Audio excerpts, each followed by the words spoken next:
গোবিন্দাই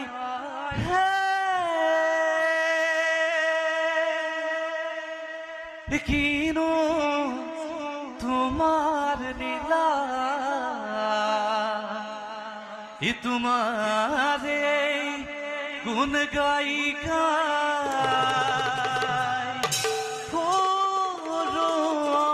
নাই বনাই এ হাততে বিনা বজা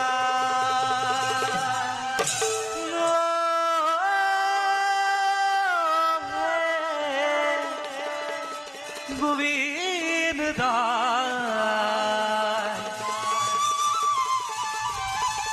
এ হবে বুঝে